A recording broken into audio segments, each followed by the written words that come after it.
Assalomu alaykum rahmatulloh. Barcha obunachilarimizga salom. Xo'sh, biz yana yangi ishlarni olib boryapmiz. Xo'sh, mana karona karavatimizni tapchanimiz oldi qismi bo'ladi.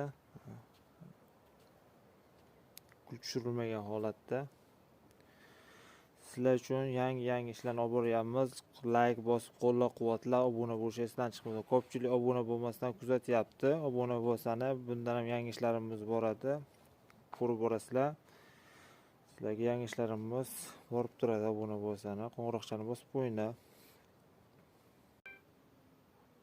Shu karona tapchanimizni oldi qismi gul tushirilgan atir gulli bo'ladi. 26 razmer bo'ladi eniga.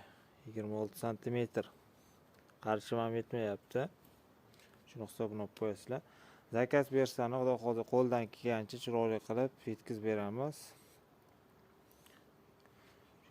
YouTube kanalimiz, kanallarimizda barcha ishlarimiz joylab borilgan.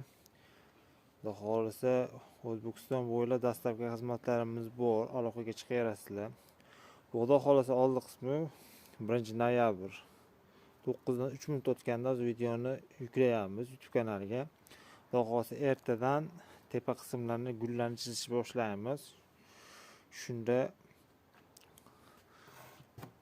ularni ham joylab boramiz. Gullarni chizgandan so'ng gullarni tayyorlash jarayonlarini olib boramiz. Xudo xohlasa yog'ochlarni qop-qora yog'och.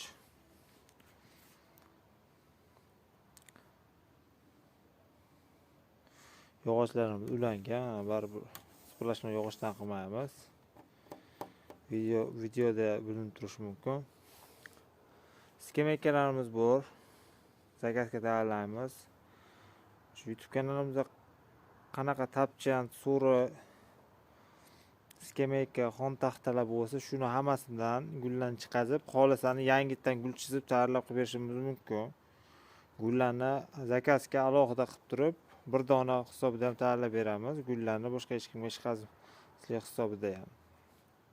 Bir dona o'zingizga ham chizib tayyorlab qilib berishimiz mumkin. Ideya qilib. Qo'ng'iroqchani bosib qo'ying, obuna bo'lish esdan chiqmasin. Qo'llab-quvvatlab kommentariyalarga fikringizni yozib qoldirishingiz mumkin. Javob yozib qoldiramiz. Oyoqlarimiz yong'oq chinor bo'ladi. Asosiy yong'oq yog'och ishlatamiz. Xudo xohlasa ertaga 2-noyabrda ko'rishguncha xayr. Salomat bo'linglar.